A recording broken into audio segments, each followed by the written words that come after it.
Welcome back to the Daily Crisis. Today we're diving into the May 2025 character update from Marvel Crisis Protocol, and there's a lot to unpack. New reworks, balance tweaks, and the latest chapter in Atomic Mass Games' long-term vision for the game. Whether you're a competitive veteran or a casual fan, this update matters a lot. This month's update includes newly revived stat cards and team tactic cards, all available right now in the May 2025 print and play documents. You can download the full set from the official MCP rules page.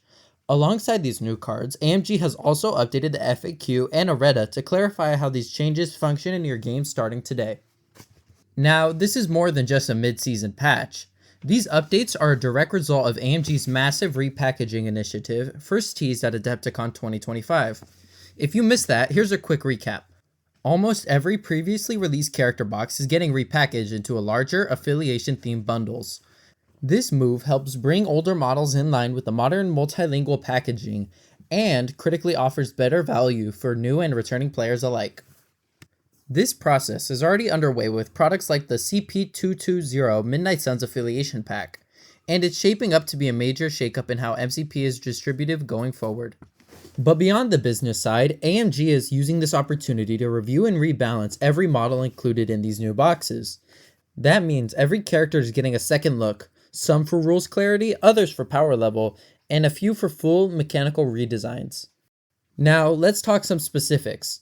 Some characters like X-23, Angela, and Carnage saw ability tweaks for clarity and timing. Superpowers like Frenzy, Angelic Assassin, and Paint the Town Red now trigger after the attack resolves, meaning these characters can use the power they just generated to pay for them. It's smoother, it's more intuitive, and it eliminates edge case headaches during gameplay. Other characters got some power adjustments.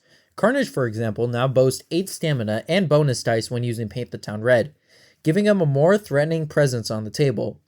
But it's not all buffs. Toad and Bullseye were slightly toned down to make room for other 2 threats to shine. These weren't gutting, but smart trims that rebalanced the 2-threat hierarchy. Then we have major overhauls, like Doctor Strange and his new leadership, Judgment of the Vishanti, is a complete redesign that leans harder into control and attrition. It gives his defender squad easy access to Hex, helping them shut down big dice spikes from enemies and reinforcing their resilience. Meanwhile, on the Team Tactic card side, several classics like Seven Sons of Cinnabus, Vapors of Valtor, Magnetic Crush, and Astral Ring were updated for clarity. Mutant Trader got a functional tweak too. Bishop's Amplified Ammunition now only triggers once and only after all attacks are resolved, making it less punishing and more consistent. All in all, this update shows AMG is committed to long-term support for MCP, not just with flashy new releases, but with thoughtful rebalancing that reflects how the game is actually played today. Now, let's dig into the full changelog, starting with the character updates and what they mean for your rosters. Now, let's start with Bullseye. The infamous throwing knives has lost just a bit of reach. It's now a range 3 instead of a range 4. That might sound minor, but it's actually a pretty big deal. Bullseye was always the budget backline chip damage model. He sat behind the fight, threw out guaranteed 1 damage pings, and made your opponent's life miserable for just 2 threat. Now, that backline role's become a lot trickier. Getting it to range 3 puts him closer to danger, and he doesn't have the durability to survive a bad turn. Honestly, I already preferred Rocket in a lot of cases, and this gap just has widened that. Bob now becomes a more attractive 2-threat for some rosters too. I know there are a lot of loyal Bullseye fans out there, but this change is good for the game overall. He was a little bit too reliable for a 2-threat role. Classic Doctor Strange got a serious glow up. First, the stamina on his injured side increases from 6 to 7, great for survivability. His builder, Bolts of Bedevilment, now gains Pierce on a block, which is an interesting trigger. It's thematic and just as strong enough to matter, especially since it also helps you generate power. Eye of Agamotto got also a notable boost. Now it can reroll dodge rolls. That's huge. Strange was already slippery, but now he can hang in there when he caught by throws much better than before. Oster's Refuge now works out at range 3, which makes the heal significantly more relevant. This used to be a niche ability you rarely got value from. Now it can be a legitimate part of your support plan. Hoggus Hoary Wisdom also adds dice to dodge rolls now, so everything around Strange's survivability toolkit got a polish. But the biggest shift by far is the leadership change. Judgment of the Vishanti is no longer about changing your type of attack. It's now an aggressive, condition-based leadership. Once per turn, after an allied character resolves an attack, if it dealt damage or if the target is threat 5 or higher, you can hex them. For free, no power cost. You don't have to declare it beforehand, and it's a May, so you have control over when and how you use it. This is arguably the strongest hex leadership in the game. And hex is already one of the nastiest conditions, outside of stagger of course. Strange has essentially transformed from a weird offensive buffer into a scary anti-kaiju condition control piece. It's not the kind of leadership you build a list around, but it's a strong situational tool that makes double leadership defenders suddenly a lot more interesting. Clea also got a solid all-around buff, making her a more realistic pick than she's ever been. First up, her healthy side stamina has increased from 6 to 5, a simple but very impactful change. Her spender, Icy Tendrils of Ichalon, now triggers slow on a hit instead of a wild, and staggers easier to access, requiring a crit hit wild instead of a rarer combination. That alone helps make her 1,000 times more consistent. But it's the new superpower, Talons of Ferala, that really shakes things up. This is an active ability that lets her add 2 dice to an allied attack within range 4, and if that attack deals damage to a threat 5+ model, you give them the Judgment special condition. That combos absurdly well with Strange's new leadership. Now, instead of just passively reacting, Clea can actively punish high-threat enemies with both dice mods and status effects. On top of that, Vapors of Dormammu has been pushed out to range 4 instead of range 3, giving her a bit more reach and flexibility. And best of all, she no longer risks taking a ton of damage for each skull on Descendant of the Faultine. Now, she only takes 2 damage max per roll instead of 1 per skull, which feels much more manageable. In short, Clea has gone from a meme tier to a viable tech piece. Still fragile, still a little bit weird. She's finally worth thinking about if you need an anti-kaiju mage with synergy potential.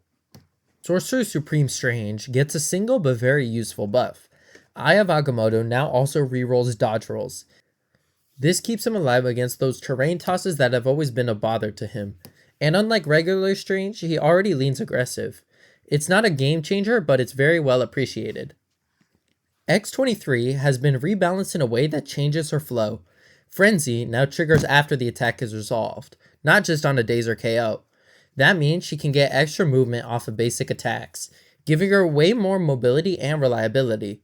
However, she loses her Adamantium Skeleton superpower and no longer counts as size 3 for throws or pushes. That's a small hit to her tankiness, but also means she's a less dangerous to her allies if thrown, so it's somewhat of a side grade. It all adds up to a small but meaningful improvement. In my opinion, X-23 is going to see a small bump in play, especially in X-Force and X-Men rosters that can help fuel her power and get her going quickly. Angela gets a small similar timing changing to her Angelic Assassin ability. Now you use it after the attack resolves. This lets her decide more tactically when to chain her movement. Like Laura, she can now build the power for it more naturally, rather than being limited by strict triggers. It's a subtle buff, but one that adds needed consistency in her often contested 5-threat slot. Heimdall's All-Seeing Eyes now works at range 4. That's it, that's the whole change. But it's a big one. Heimdall was always a little awkward to use, with his rerolls being locked at such a tight radius. Now he can actually do what he's supposed to do. Support a broader spread of teammates without having to babysit the midline. He's much more viable now in Asgard and beyond. Finally, the Bishop bug fix. Overload now damages him in the cleanup phase instead of in the power phase, which is how it should have worked from the beginning. The previous wording essentially gave him 1 less health on his backside. He's sturdier now and just cleaner piece to use. Don't sleep on him, this could bump him into some X-Men and X-Force list. Colossus got a comprehensive set of updates. His strike now pushes instead of applying concussive force, which was basically a useless superpower, which gives him real displacement utility. His spender, X-Slam, loses stagger but gains a throw, more versatile and easier to trigger. And Big Brother has been tweaked to give him a range-based effect. If he's within range 2 of an enemy attacking an ally, he can taunt. Otherwise, he moves towards the attacker. It's still protective, but more dynamic and thematic, and helps him get into the situations to get up close and personal. Colossus finally feels like a real tank now. not just a slow, underwhelming bruiser. Magic, the leader of the New Mutants, is quietly one of the biggest winners. She gets an extra stamina on her healthy side, which is huge for a 3 threat. She also gains immunity to Incinerate, very on brand and very useful in today's attrition heavy meta. Her gainer, Bolts of Oyster, now has a crit wild trigger for Hex, which combos beautifully with the Apocalypse condition heavy leadership. Magic was already good, but now she's even better, tougher, more consistent, and with even more synergy options, a top tier pick in Convocation, X-Men, and Apocalypse. Nightcrawler's timing has been cleaned up for both Teleporting Strike and Brimstone Blitz. Importantly, his builder now only applies stun if it actually deals damage. That's a very small nerf, but very understandable. His stealth effect, previously written out, now uses the actual stealth keyword, which clears up the confusion and allows him to get pulled by Daredevil's baton hook. Overall, Kurt remains a slippery, high-skill piece. This just polishes his text. Agent Venom, Flash Thompson, gets an Ant-Man-sized tweak. Project Rebirth 2.0 now causes him to take a shake action instead of just removing a condition. This means effects that prevent actions like Crystal's interaction denial can actually stop it. It's a very minor nerf, and probably won't come up too often, but it matters for those corner cases. Next up, Gambit. I already did a full video on the Gambit rework, so check that out if you want the full breakdown. Link is in the description. But in short, he lost a dice on his builder and it became energy type. His spender is now 3 power instead of 4 and can be used more often.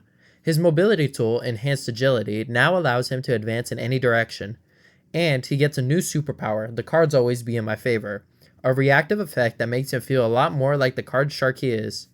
Overall, he's now more interesting and a touch more viable, but still tricky to build around. Toad got a small durability nerf. His healthy side is down to 4 stamina, while his injured side went up to 4. It evens out, but it makes it easier to delete him in one shot, which is frankly fair. His builder no longer pushes, but instead inflicts poison, which is definitely a tone down in a control potential. He's still one of the best extract runners in the game, but now Black Widow is a bit closer in terms of value. Carnage fans, rejoice. The update we waited for is finally here. Carnage now has 8 stamina on his healthy side, and Paint the Town Red can be used after his builder resolves. And the follow-up attack gains +2 dice. That's massive. He still wants to be in the thick of it, but now he has the tools to actually do that and not die instantly. He's still a risky glass cannon piece, but now he's risky with a payoff. If your roster can reliably fuel him with power, maybe under Cabal, Brotherhood, or Dormammu, he's absolutely worth testing. Now, before we wrap up, let's take a quick look at the winners and losers of this update.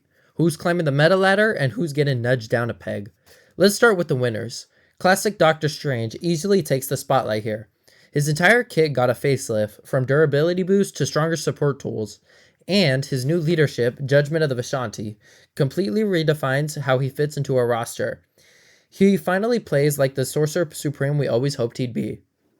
Clea also comes out looking fantastic. She's sturdier, more consistent, and brings meaningful synergy with Strange's new leadership. Her new superpower adds real support value, and for the first time she feels like a character worth building around, or at least including as flexible anti-kaiju tech. Carnage is another big winner. The stamina bump and timing change to Paint the Town Red means he can finally go wild in the center of the board without folding immediately. He's still a glass cannon, but now he has just enough glass to make the cannon worth aiming. Now, on the flip side, let's talk about the losers, or maybe just the characters who took a step back to make room for others. Bullseye's range drop might seem like a small tweak, but it dramatically limits his role as a safe backline chip damage piece. He's still playable, but the margin between him and the other 2 threats just got a lot thinner. Rocket, Bob, and even Black Widow are going to look a lot more appealing now. Toad also took a hit, with a slight stamina nerf on his healthy side and the loss of his builder's push. He's still a strong extract runner, but his control value has dropped, and he's easier to delete before he can do his job. It's not a death sentence, but it's enough to open the door for other low-threat utility characters. Nightcrawler and Agent Venom both saw minor nerfs, for clarity and balance, but nothing too dramatic. They're still solid picks. You'll just have to think a little bit more carefully about how and when to use them. All in all, this balance patch shifted the spotlight in interesting ways. Some older models finally get to shine, while a few overperformers have been brought back to earth. It's a great moment to reevaluate your roster and maybe give some forgotten characters another look.